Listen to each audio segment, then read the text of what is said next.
우리말에 시장이 반찬이다 그런 말이 있죠. 시장이라는 말은 배가 고프는 것을 느낀다라는 의미죠.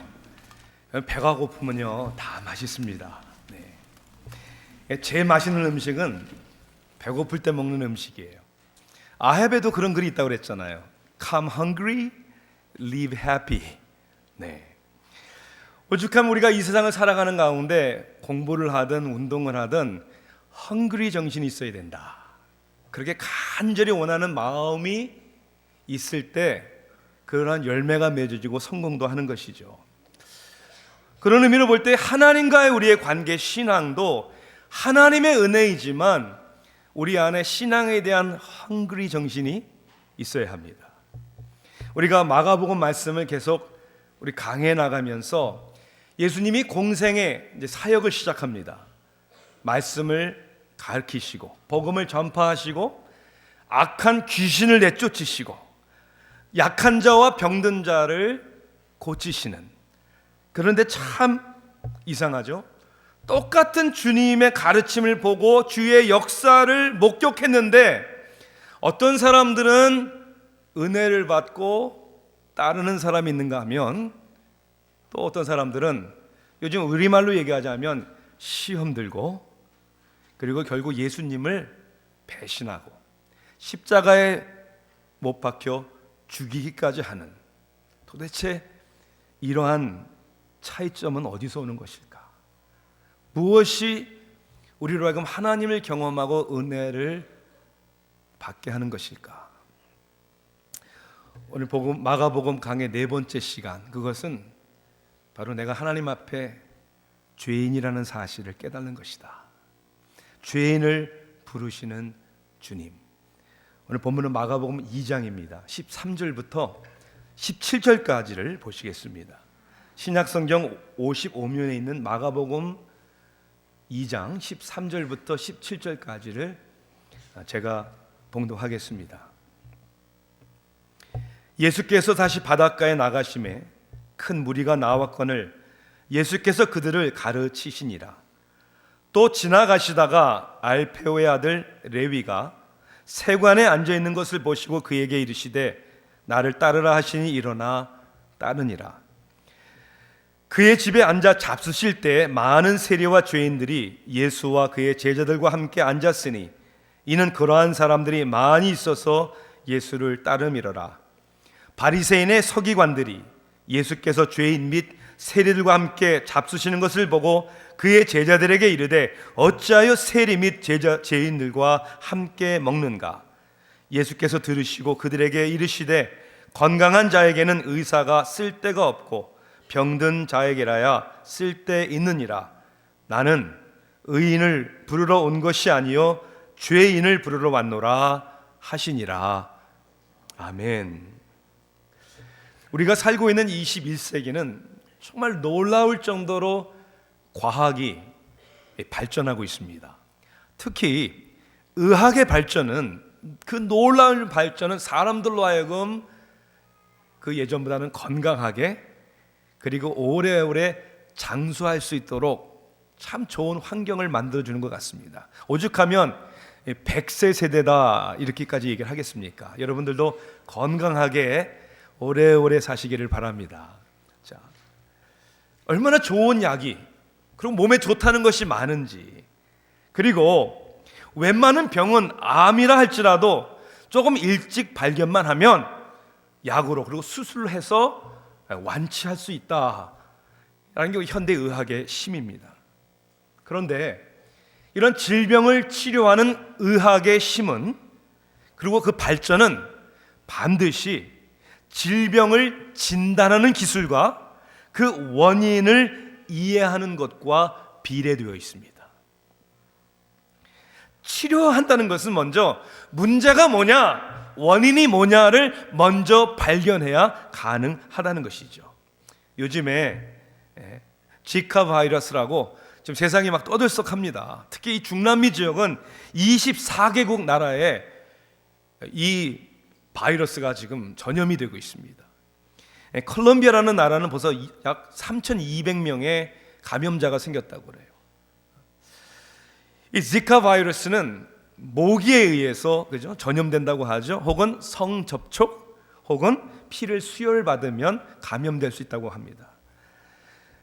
그래서 감염자의 약 25%만 증상이 나타난다고 그래요. 그리고 대부분 아주 경미하게 앓고 난 후에 끝나지만 이제 문제는 태아를 가진 산모들의 경우에 아이들에게 소두증을 유발할 수 있기 때문에 굉장히 위험하다는 것이죠.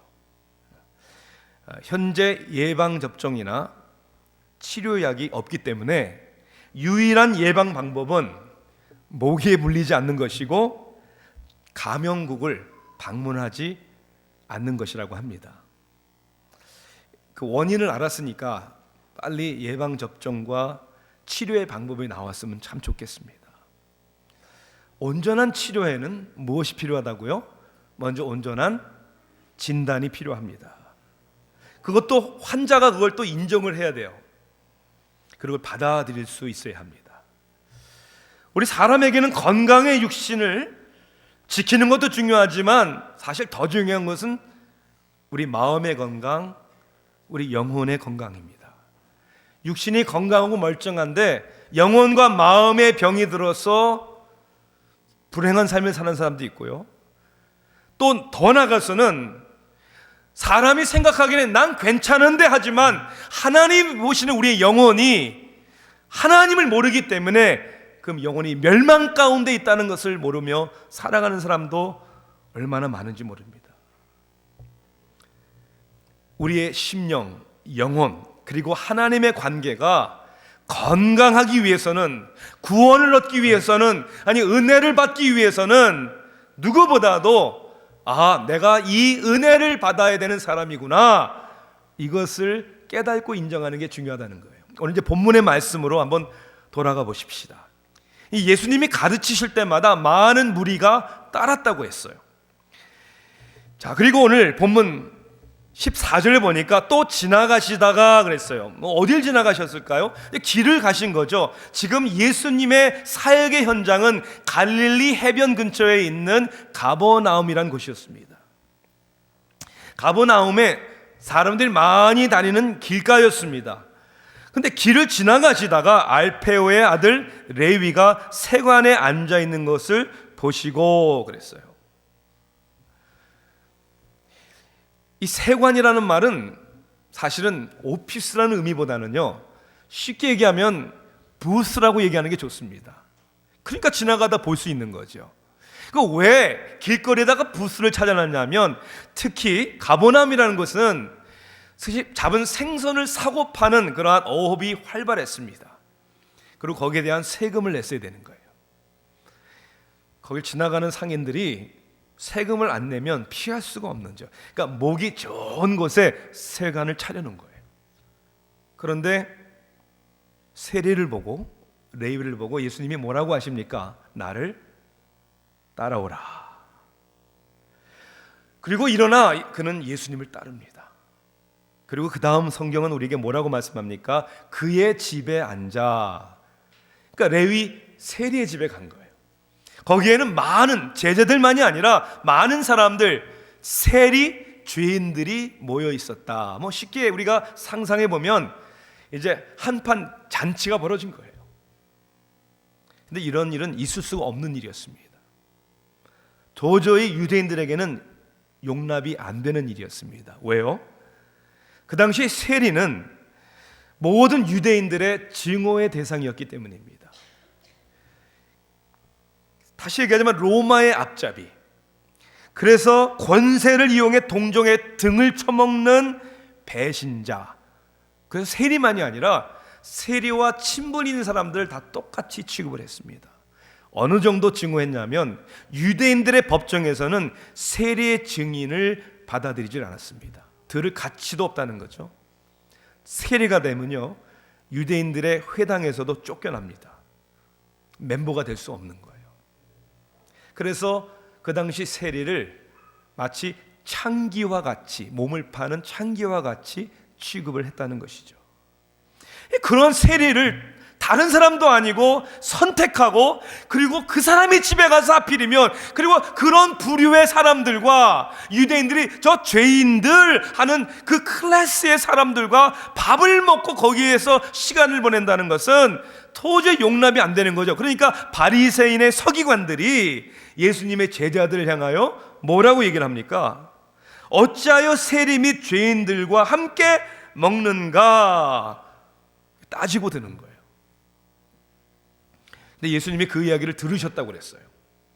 그리고 그들을 향하여 이렇게 얘기를 합니다. 건강한 자에게는 의원이 쓸데가 없고 병든 자에게야 쓸데가 있느니라.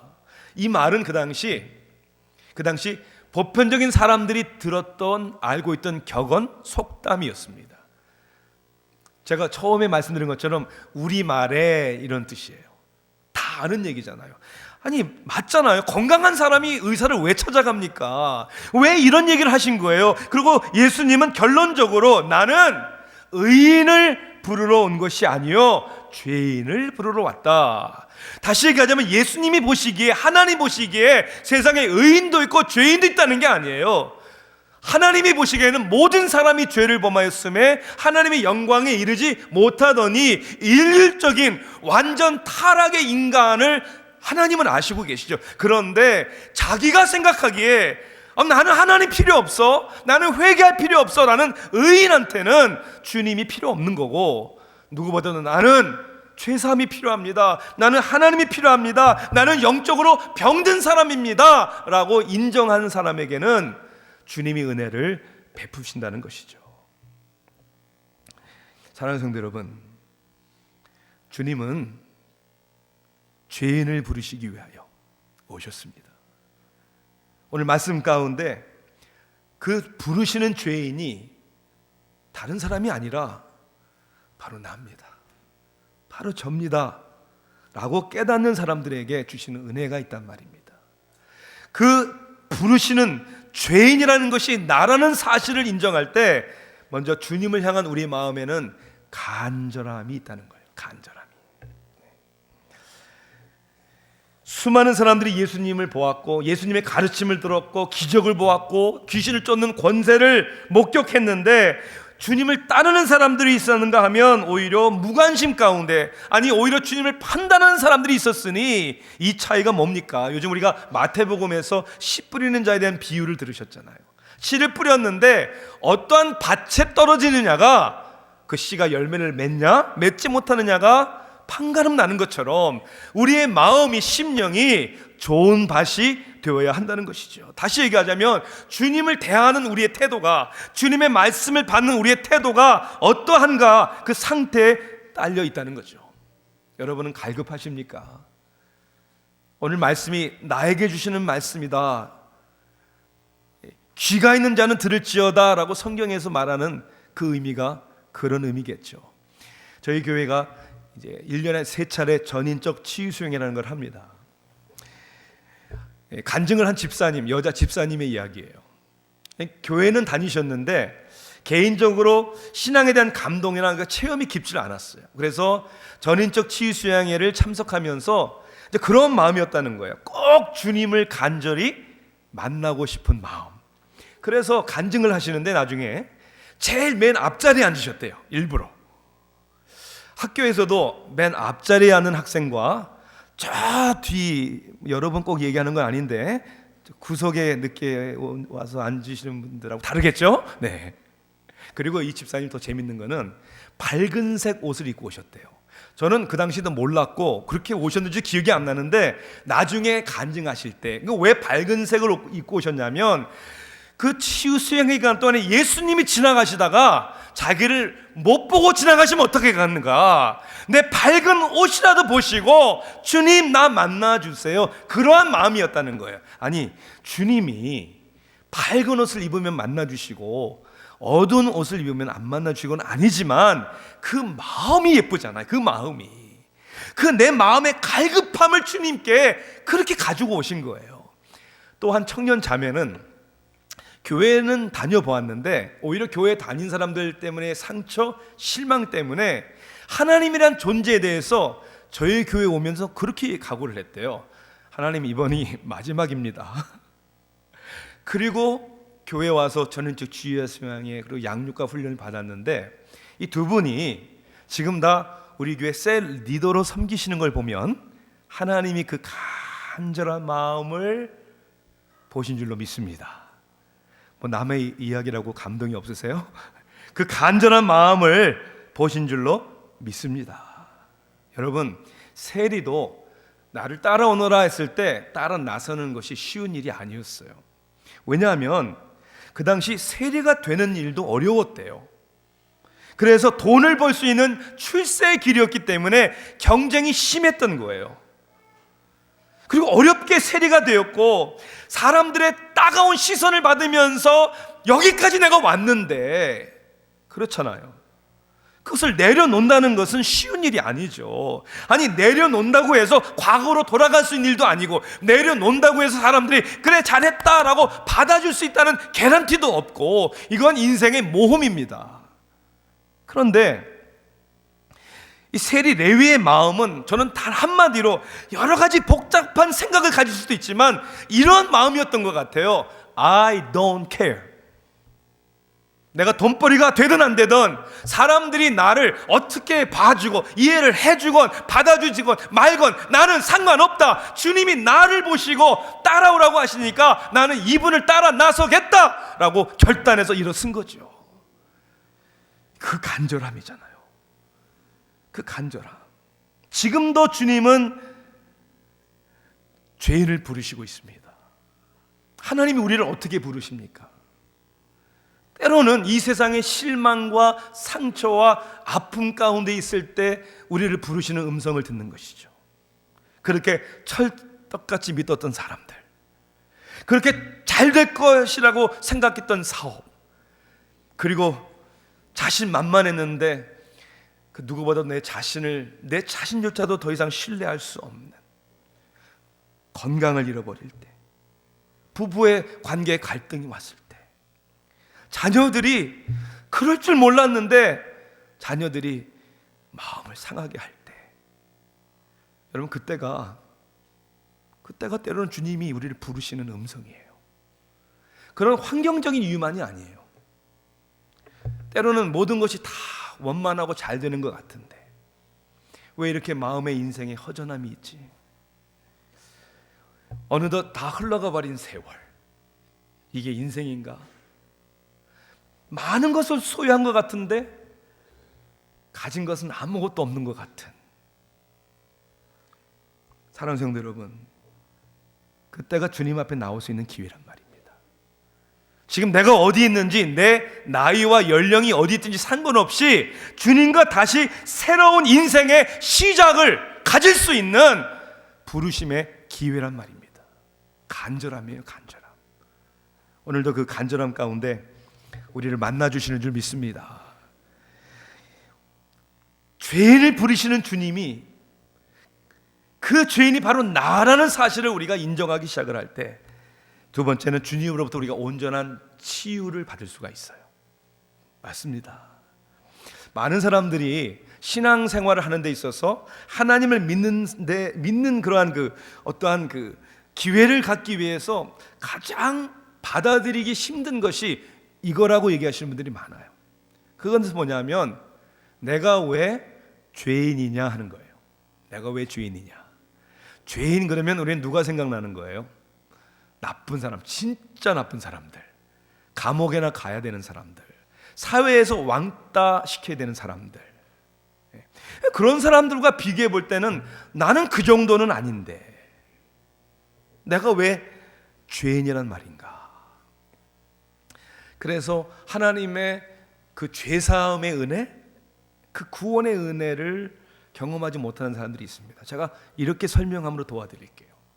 오늘 본문에 나오는 두 종류의 사람들, 바리새인들과 그 다음에 세리들, 죄인들, 이 두 부류의 사람들은 사실은 똑같은 사람들이었습니다. 바리새인들은 그렇게 생각하지 않았어요. 자기들의 입장에서 볼 때는 왜 내가 죄인이야?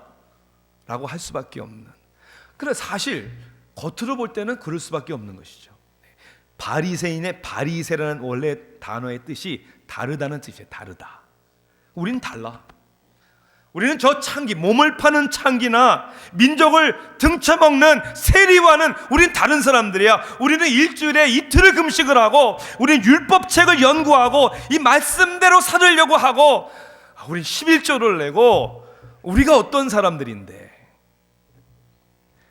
자기들의 보는 입장에서는 다르지만, 그러나 그 중심을 보면 하나님이 보는 입장에는 다를 것이 없는, 아니 오히려 더 나쁜 사람입니다. 자, 물어볼게요. 세리는 왜 세리가 되었을까요? 세리가 된 이유는 자기의 인생의 문제를 뭘로 해결해 보겠다? 돈으로 해결해 보겠다는 거예요. 그렇죠? 돈이 왼수예요. 돈이 왼수. 내가 돈 한번 벌어보겠다. 누가 뭐라 그래도 나는 한번 떵떵거리며 살아보겠다. 그것도 세리 마음이에요. 그러면 왜 율법을 지키는 바리새인들은 왜 율법을 지킵니까?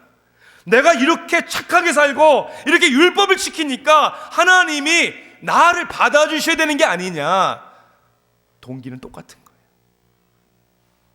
돈을 버는 세리가 된 거나 율법을 지키는 바리새인이 된 거나 자기의 의지와 자기의 노력으로 선을 행함으로 삶의 목적을 이루고자 하는 것, 다시 얘기하자면 하나님이 빠져 있는 것은 똑같단 말입니다.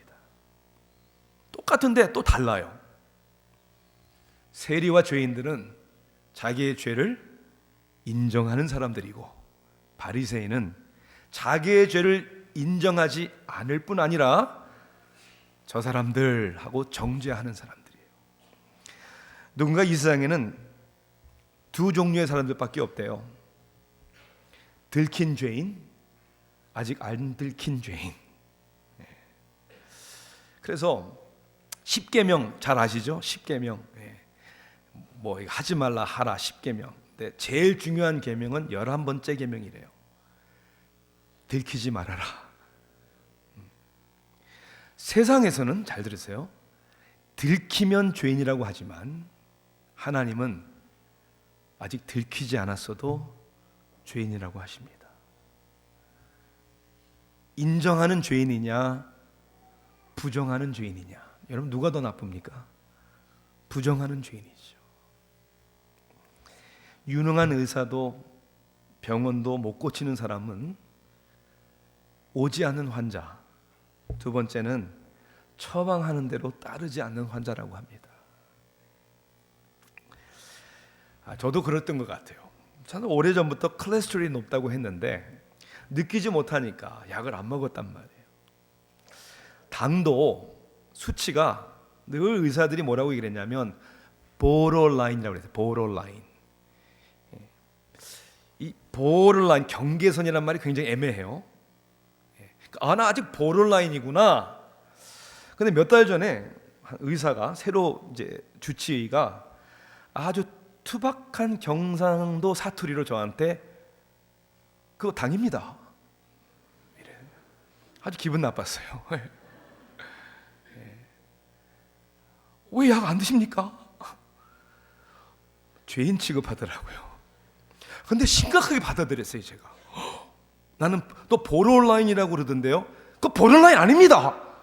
그거 당입니다. 네, 제가 꼬리 내리고 콜레스테롤 약, 당뇨 약 열심히 먹고 있습니다. 죄인을 죄인이라고 얘기해 주는 것은 사랑입니다. 잘못한 것을 잘못했다고 지적해 주는 것도 사랑입니다. 내가 죄인데, 여러분, 우리가 아파야 꼭 문제입니까? 아프기 전에, 그렇죠? 하나님이 우리에게 주신 가능성을 맥시마이즈 해야죠. 통증이 없다고, 움직이는데 별 불편함이 없다고. 아니요, 하나님은 우리를 날아다니라고 했는데. 신앙도 마찬가지 아니에요? 죄를 꼭 지어야 회개를 합니까? 아니에요. 내가 영향력을 끼치는 사람이 돼야 되는데, 우리 가정을 행복하고 화목한 가정이 되게 해야 하는데, 하나님께 영광 돌리는 삶을 살아야 되는데, 그 삶을 살지 못하고 소극적으로 사는 삶, 복음을 증거하라고 했는데, 땅끝까지 가라고 했는데 그 제자의 삶을 살지 못하는 그 우리의 불순종의 죄도 회개할 때, 하나님이 저와 여러분을 하나님의 나라의 일꾼으로 영향력 있는 사람들로 사용해 주실 줄 믿습니다. 그 죄인이 바로 나구나, 내가 게으르구나, 내가 그렇게 세상으로 짝하고 살았구나, 회개할 때 하나님이 우리를 치료하십니다. 끝으로 세 번째는 주님이 부르시는 죄인이 바로 나다라는 걸 깨달은 사람들은 주님을 향한 그리고 인생에 넘치는 감격이 있습니다. 네, 기쁨이 있어요.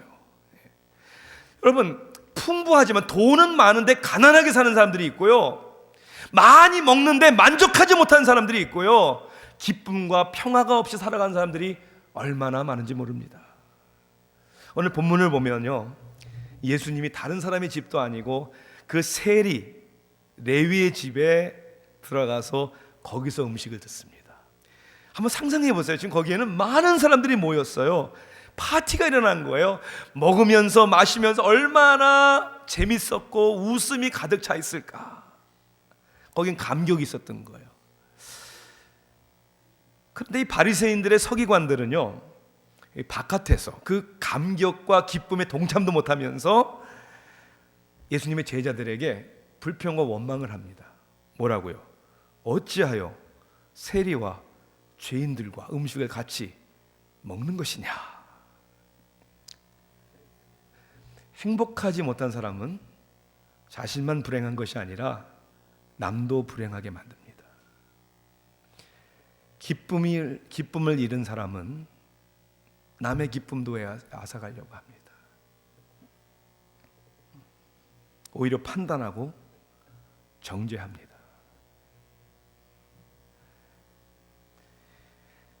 우리가 살아가면서 건강의 귀함도 모르고 감사할 줄 모르는 것처럼, 저희 장인 어르신은 심장수술, 제가 기억만, 심장수술 크게 2번이나 하시고 위 암수술도 하시고 병원 신세를 참 많이 지셨어요. 크게 아파 보시니까 장인어른을 보면 참 건강에, 우리 젊은 사람들을 정말 비교하실 만큼 신경을 많이 쓰세요.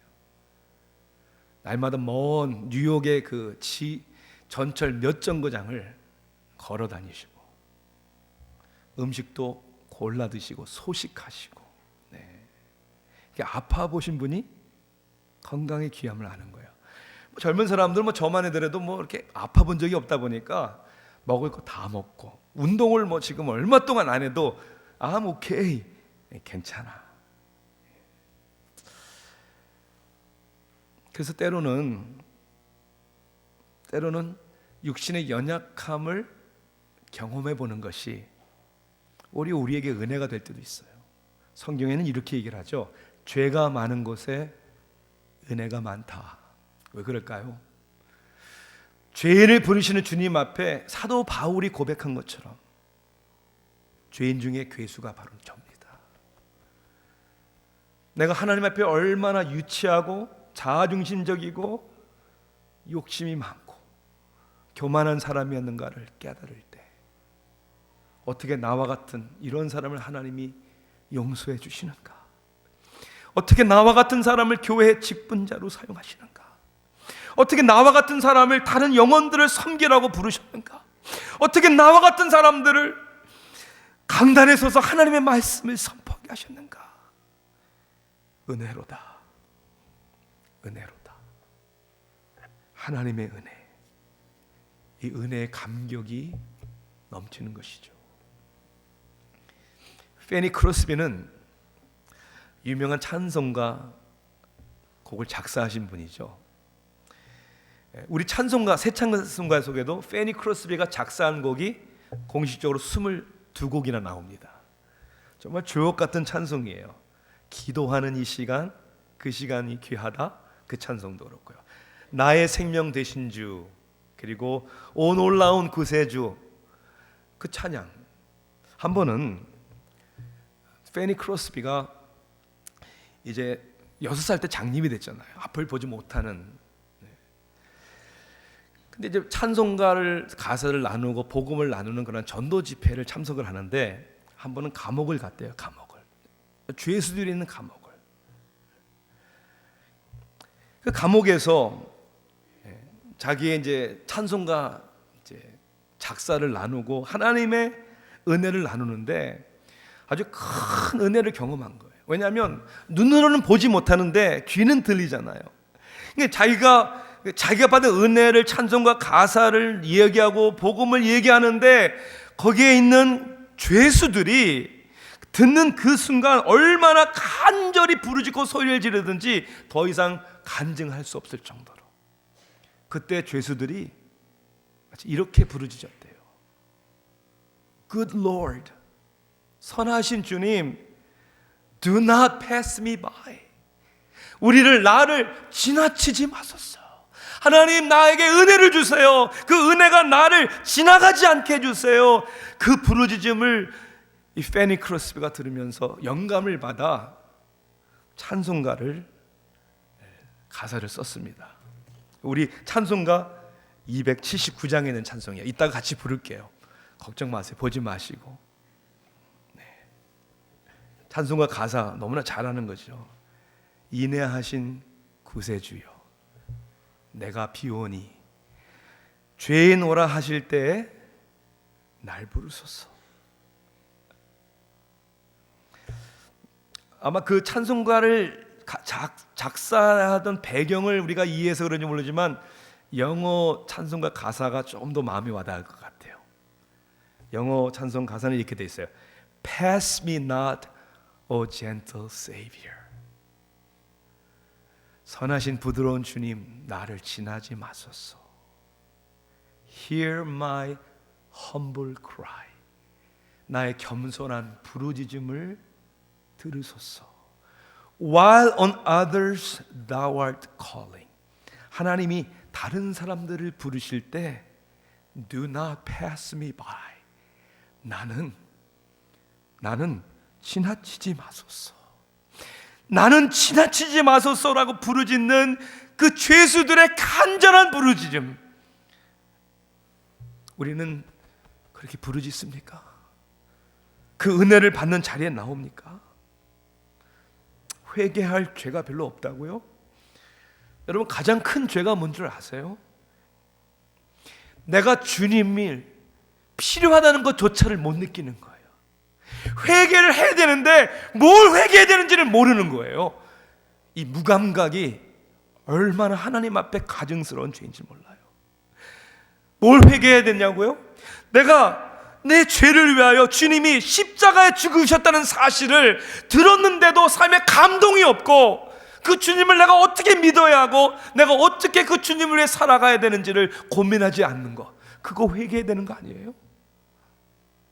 아무런 목적도 없이 그저 세리들처럼 돈만 많이 벌면 세상에 성공하면 다 되는 것처럼 사명의식도 없이 살아가는 것, 이게 회개해야 되는 거 아니에요? 죄인 오라 하실 때 주님, 날 부르소서요. 날 부르소서. 오늘도 부르시는 그 죄인이 하나님 납니다. 나예요 주님이라고 그런 간절한 마음을 가질 때 하나님 절대로 우리를 지나치지 아니하시고 오늘 우리의 삶에 들어오셔서 문을 두드리는 소리를 들으면 내가 들어가 그로 더불어 먹고 그도 나로 더불어 먹으리라. 주님이 약속하신 줄 믿습니다. 기도하시겠습니다.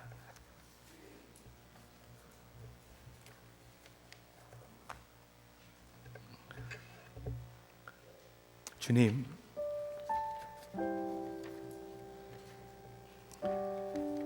오늘 성경의 내용에 오히려 세리보다는 우리가 바리새인과 같은 모습이 너무나 많습니다. 우리가 할 수 있는 만큼 적당히 하는 우리 신앙생활을 놓고도 자부심을 갖고 우리의 생각과 입에는 늘 다른 사람들에 대한 불평과 정죄가 가득하고 왜 저러냐고, 왜 저렇게 사냐고. 주님, 오늘 하나님의 말씀으로 성령의 조명하심으로 우리의 심령이 하나님 앞에 열리게 하소서. 깨지고 엎드리게 하소서. 죄인 오라 하실 때 내가 여기 있사오니 날 부르소서. 그리하여 주님이 용서해 주시고 우리를 붙들어 주시고 자유함을 누리게 하소서. 그리고 우리가 받은 은혜를 다른 사람들에게 그대로 베풀게 하소서. 예수 그리스도 이름으로 간절히 기도하옵나이다. 아멘.